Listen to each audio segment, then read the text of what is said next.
దిక్కుమాలిన ఆలోచనతోటి ఇంట్లో నుంచి బయటకు వెళ్ళడానికి మొహం జల్లక ఏదో ఒక ఒక్కతోని బయటికి రావాలని మామ అల్లుళ్ళు ఈరోజు కుట్ర చేస్తున్నారు. నేను సూటికి ఒక్క మాట అడగదలుచుకున్న చంద్రశేఖరరావు, నీకేమాత్రం సిగ్గునో ఒక్క మాటకు సమాధానం చెప్పు. ఇక్కడ ఎన్నికల రోజు పోలింగ్ రోజు పొద్దున్నే నాగార్జున సాగర్ భూభాగం మొత్తం తెలంగాణలో ఉంది. నాగార్జున సాగర్ ప్రాజెక్టు కంప్లీట్ గా తెలంగాణ స్వాధీనంలో ఉంది. కనీసము శ్రీశైలం అన్న సగం వాళ్ళ చేతిలో ఉంది, సగం మన చేతిలో ఉంది. జగన్మోహన్ రెడ్డి పోలీసులు తుపాకులు వేసుకొని నాగార్జున సాగర్ డ్యామ్ మీదకి వచ్చి ప్రాజెక్టును హ్యాండ్ ఓవర్ చేసుకోరు. ఈ సన్నాసి రండా జగన్మోహన్ రెడ్డి తెలంగాణలోకి వచ్చి నాగార్జున సాగర్ ప్రాజెక్టును ఆక్రమించుకుంటే నోట్లకెళ్ళి మాట వెళ్ళలే. రండ పనులు చేసింది లొంగిపోయింది నువ్వు చంద్రశేఖరరావు. నువ్వు రండగాడు కాబట్టి జగన్మోహన్ రెడ్డి వచ్చి నాగార్జున సాగర్ మీద తుపాకులు పెట్టి ప్రాజెక్టును హ్యాండ్ ఓవర్ చేసుకుండు. అదే కాంగ్రెస్ అధికారంలో ఉన్నప్పుడు వచ్చి చూడమను, ఇవాళ రమ్మను, వచ్చి నాగార్జున సాగర్ మీదకి రమ్మను జగన్మోహన్ రెడ్డిని.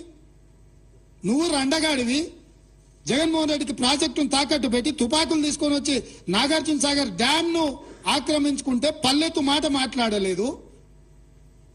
నువ్వు పోయి కేంద్ర ప్రభుత్వానికి ప్రాజెక్టులను హ్యాండ్ ఓవర్ చేయడానికి నిధులను కేటాయించినోడు నువ్వు వచ్చి మమ్మల్ని బదనాం చేస్తావా? మా మీద మాట్లాడతావా? వాస్తవాలు ఇట్లుంటే అబద్ధాలతోని అధికారం కోల్పోయిన నిరాశ నిస్పృహలతోటి ఈరోజు మమ్మల్ని బదనాం చేసే కార్యక్రమం పెట్టిండు. అందుకే నేను సూటిగా ఈ ఆధారాలు మీ ముందర చెప్పి మీ ముందర మాట్లాడితే రేవంత్ రెడ్డి సెక్రటేరియట్లో సమావేశం పెట్టి చాలా మాట్లాడిండు. ఆయన కథ ఏంది, ఆయన కమామిస్ ఏందని ఆయన మాట్లాడతాడు. అందుకే నేను సూటిగా ఈరోజు మంత్రివర్గ సమావేశం అవుతుంది. అసెంబ్లీ సమావేశాలు ఎప్పటి నుంచి ఉంటాయో సాయంత్రం వరకు మీకు చెప్తాము.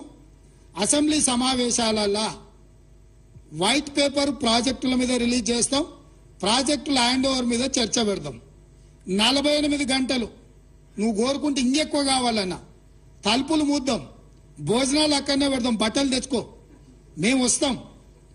మామ అల్లుడు మీరు ఇద్దరు రాండి, లేకపోతే ఎంబడి కొడుకుని తెచ్చుకోరు, అవతల మీ బిడ్డ ఉంటే ఆమెను కూడా ఉమ్మడి సమావేశాలు పెడతాం. ఒకవేళ చర్చ చేద్దామంటే శాసన మండలి శాసనసభ ఉమ్మడి సమావేశాలు ప్రత్యేకంగా ప్రాజెక్టుల మీద జలాల మీద చర్చ పెడతాము. మాకెవ్వరు లేరు, నేను మా